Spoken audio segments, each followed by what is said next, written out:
ಬಿಡದಿಯ ವಿಚಾರಕ್ಕೆ ಸಂಬಂಧಪಟ್ಟಂತೆ ಈಗಾಗಲೇ ಹೆಚ್ಚು ಕಮ್ಮಿ 490ಕ್ಕೂ ಹೆಚ್ಚು ದಿನಗಳು ಅಲ್ಲಿರ್ತಕ್ಕಂಥ ರೈತಾಪಿ ವರ್ಗ ಬೀದಿಲಿ ಕೂತು ಹೋರಾಟವನ್ನು ಮಾಡ್ತಾ ಇದ್ದಾರೆ.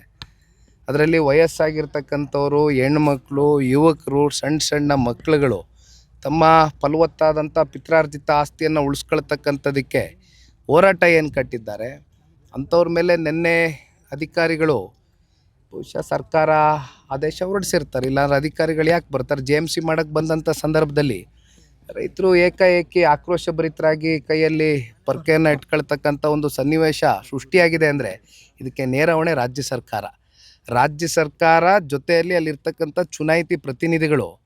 ಆ ಭಾಗದಲ್ಲಿ ಒಂದು 26 ಹಳ್ಳಿಗಳು ಬರುತ್ತೆ, ಅದರಲ್ಲಿ 9 ರೆವಿನ್ಯೂ ಗ್ರಾಮಗಳು ಬರುತ್ತೆ. 2 ಪಂಚಾಯಿತಿಗಳಲ್ಲಿ ಸುಮಾರು 9,600 ಎಕರೆಯಷ್ಟು ಇವತ್ತು ಅಕ್ವಿಸಿಷನ್ ಮಾಡ್ಕೋಬೇಕು ಅಂತ ಏನು ಹೊರಟಿದ್ದಾರೆ. ಅಕ್ವಿಸಿಷನ್ ಮಾಡೋದಕ್ಕೆ ಕಾರಣ ಏನು?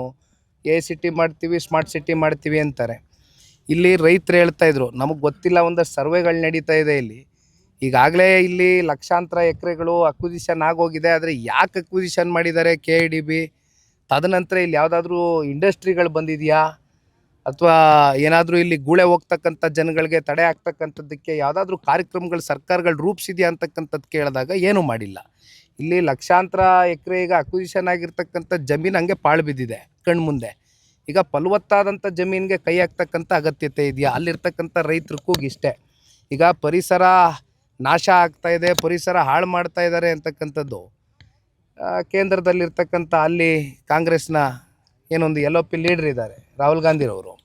ಅವರು ಅಂಡಮಾನ್ ನಿಕೋಬಾರ್ಗೆ ವಿಸಿಟ್ ಮಾಡ್ತಾರೆ. ಅಲ್ಲಿ ಲಕ್ಷಾಂತರ ಗಿಡ ಮರಗಳು ನಾಶ ಆಗ್ತಾಯಿದೆ ಅಂತಾರೆ. ಅದೇ ಬಿಡದಿಗೆ ಬಂದರೆ ನಿಮಗೆ ತೆಂಗಿದೆ, ಮಾವಿದೆ, ಅಡಿಕೆ ಇದೆ, ಈ ರೀತಿ ರೇಷ್ಮೆ ಇದೆ. ರೇಷ್ಮೆ ಹೆಚ್ಚು ಕಮ್ಮಿ 50% ಅವಲಂಬಿತರಾಗಿದ್ದಾರೆ. 2 ಪಂಚಾಯತಿಲಿ 35 ಕೋಟಿಯಷ್ಟು ವರ್ಷಕ್ಕೆ ಆದಾಯ ಉತ್ಪಾದನೆ ಆಗ್ತಾಯಿದೆ. ಈ ರೀತಿ ಬದುಕು ಕಟ್ಕೊಂಡಿದ್ದಾರೆ, ತೋಟಗಾರಿಕೆ ಮಾಡ್ತಾಯಿದ್ದಾರೆ, ತರಕಾರಿ, ಹಣ್ಣು, ಹೂವೆಲ್ಲ ಬೆಳೀತಾ ಇದ್ದಾರೆ. ಇಂಥ ಕಡೆ ಇವತ್ತು ಪರಿಸರ ಹಾನಿ ಆಗ್ತಾ ಇಲ್ವಾ? ಹಂಗಾದರೆ ಯಾಕೆ ಮಲತಾಯಿ ಧೋರಣೆ? ಅಲ್ಲೆಲ್ಲೋ ಅಂಡಮಾನ್ಗೆ ಹೋಗೋದು ಬದಲು ಇಲ್ಲಿ ಬಿಡದಿಗೆ ಬಂದುಬಿಟ್ರೆ ಬಹುಶಃ ಇಲ್ಲಿ 136, 138 ಅದೆಷ್ಟೋ 140 ಎಷ್ಟೋ ರೀಚ್ ಆಗಿದಾರಲ್ಲ. ಇವತ್ತು ಕಾಂಗ್ರೆಸ್ ಸರ್ಕಾರಕ್ಕೆ ಪಾಪ ಆಡಳಿತ ಮಾಡೋದಕ್ಕೆ ಜನ ಇಲ್ಲಿ ಆಶೀರ್ವಾದ ಮಾಡಿದ್ರಲ್ಲ. ಇಂಥ ಜನಗಳು ಬಿಟ್ಟು ಇನ್ನೆಲ್ಲ ಹೋದರೆ ಏನು ಬಂತು? ಈಗ ನಿನ್ನೆಯ ದಿನವೇ ನನಗೆ ಇದು ಮಾಹಿತಿ ಬಂತು. FIR ಹಾಕೋದ್ರ ಮೂಲಕ ರೈತರನ್ನ ನಾವು ಕೈ ಕಟ್ಟೆ ಹಾಕ್ತೀವಿ, ಎದುರಿಸ್ತೀವಿ, ಬೆದರಿಸ್ತೀವಿ ಅಂತಕ್ಕಂಥ ಉದ್ದಟತನದಿಂದ ನಡ್ಕೊಳ್ತಾ ಇರ್ತಕ್ಕಂಥ ಈ ಸರ್ಕಾರ ಬಹುಶಃ ಒಂದು ಅರ್ಥ ಮಾಡ್ಕೊಳ್ಬೇಕಾಗ್ತದೆ. ರೈತಾಪಿ ವರ್ಗ ತಿರುಗಿಬಿದ್ರೆ ಬಹುಶಃ ಯಾವ ಸರ್ಕಾರಗಳು ಹೆಚ್ಚಿನ ಕಾಲ ಉಳಿಲಿಕ್ಕಾಗೋದಿಲ್ಲ. ಅದು ಮುಂಬರ್ತಕ್ಕಂಥ ದಿನಗಳಲ್ಲಿ ಬಹುಶಃ ಈ ಸರ್ಕಾರದ ಪತನಕ್ಕೆ ರೈತರು ಅವರ ಎದೆ ಮೇಲೆ ಏನು ಮರಣಶಾಸನವನ್ನು ಬರೀಲಿಕ್ಕೆ ಹೊರಟಿದ್ದಾರೆ ಈ ರಾಜ್ಯ ಸರ್ಕಾರ.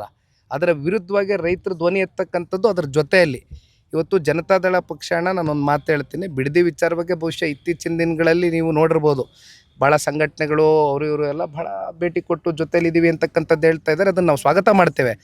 ಆದರೆ ಮೊದಲನೇ ದಿನದಿಂದನೂ ಕೂಡ ಜನತಾದಳ ಪಕ್ಷ ಒಂದು ಇಲ್ಲಿ ಕುಮಾರಸ್ವಾಮಿ ಅವರಾಗಲಿ, ನಾನಾಗಲಿ, ಬಾಬಣ್ಣ ಅವರಾಗಲಿ, ಅಲ್ಲಿರ್ತಕ್ಕಂಥ ಜಿಲ್ಲೆ ನಾಯಕರಾಗಲಿ ಒಂದೇ ಹೇಳಿರೋದು, ಇಫ್ ಎಟ್ ಆಲ್ ಕನ್ಸೆಂಟು 80% ಅಂತಕ್ಕಂಥದ್ದನ್ನ ರಾಜ್ಯ ಸರ್ಕಾರ ಏನು ಹೇಳ್ತಾ ಇದ್ದಾರೆ, ರೈತರು ಕೊಡೋ ಅಂಥದ್ದಕ್ಕೆ ಏನಾದರೂ ಮುಂದೆ ಬಂದು ಕೊಡ್ತಾರೆ ಅನ್ನೋದಾದರೆ, ಅವ್ರ ಒಪ್ಪಿಗೆ ಇದೆ ಅನ್ನೋದಾದರೆ ನಾವು ತಕರಾರು ಎತ್ತಲ್ಲ. We are not against development, ಅಭಿವೃದ್ಧಿಯ ವಿರೋಧಿಗಳಲ್ಲ. ಆದರೆ ಕನ್ಸೆಂಟು 90ರಿಂದ 95% ಸಹಿ ಆಗ್ತಕ್ಕಂಥದ್ದಕ್ಕೆ ರೈತರ ವಿರೋಧ ಇದೆ. ಇದ್ರ ಬಗ್ಗೆ ಹೆಚ್ಚಾಗಿ ರಾಜ್ಯ ಸರ್ಕಾರ ಉತ್ತರ ಕೊಡಬೇಕು.